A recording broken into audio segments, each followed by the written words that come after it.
Okay, everyone. Hey, it's Reba Haas with Team Reba of Remax Metro East Side and also of the show Open House with Team Reba. Shortly, I'm going to be leaving here from my home office to head down to the studio to record the next couple of shows for that. And in it, I'm going to be discussing a lot of the content that I've got right here in my hot little hand, which is market updates, where we've been talking about what we've been seeing in the marketplace. And now we're getting more stats coming in, just kind of showing us what's actually happening in the market so that we have real data for you. So what I was going to try and cover today, just very briefly, because I'm going to cover this in much more detail during our recording today. This is filming, recording at the studio, was just a couple of snippets inside of this.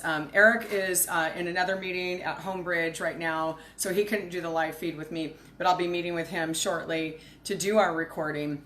But what I wanted to give everyone an update on is just kind of where we really are with some of the stats for this year, because everyone's been wondering why, when we have the pandemic going on, even while we have what's happening over this last weekend and this week with protests and what have you, why is our market, especially even with the job losses here in the Puget Sound region, why are we still seeing prices rise? It's kind of a weird dichotomy, right? Like, you wouldn't expect that with all the things going on that we would have a growing market. Well, part of it is, we have supply and demand that impacts every kind of industry that's out there.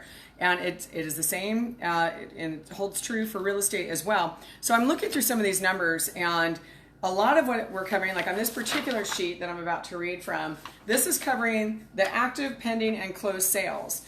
And they're comparing right now on a percentage of this time in 2019 to today, as well as year-over-year activity for all the inventory and pricing. So just to go over some quick synopsis type stuff here. Hey, Allison, how are you? Hi, Akira. Hi, Oswaldo.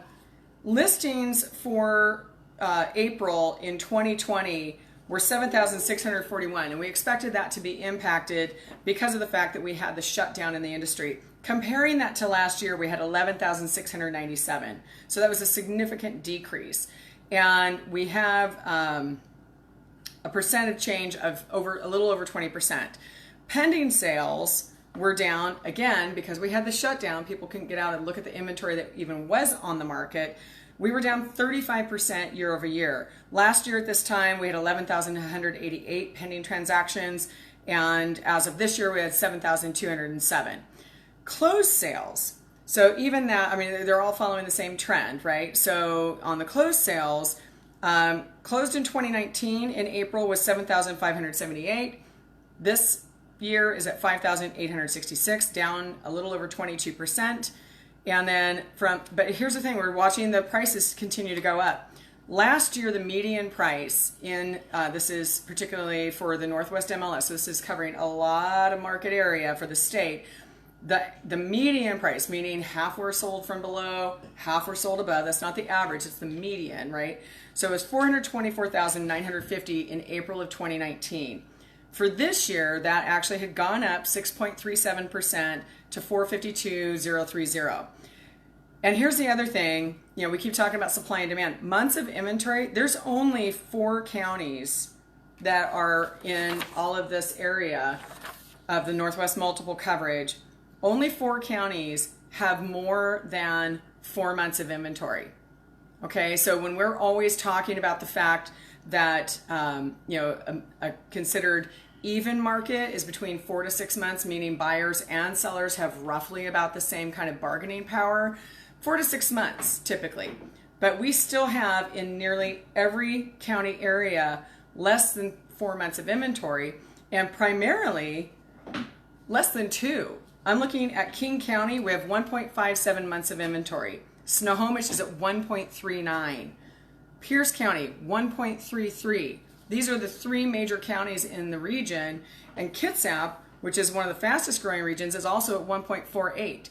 So we're seeing a lot of compression about the inventory because there's just not enough. I can't tell sellers enough times this is really still a good time to be trying to sell, because we just don't have enough product out there for the number of people who are looking. We still have historically low rates, and there's just a lot of market activity. For those people who are still in solid positions in essential roles, or as the phasing comes back in of people being able to go back to work, this is not necessarily going to get any easier.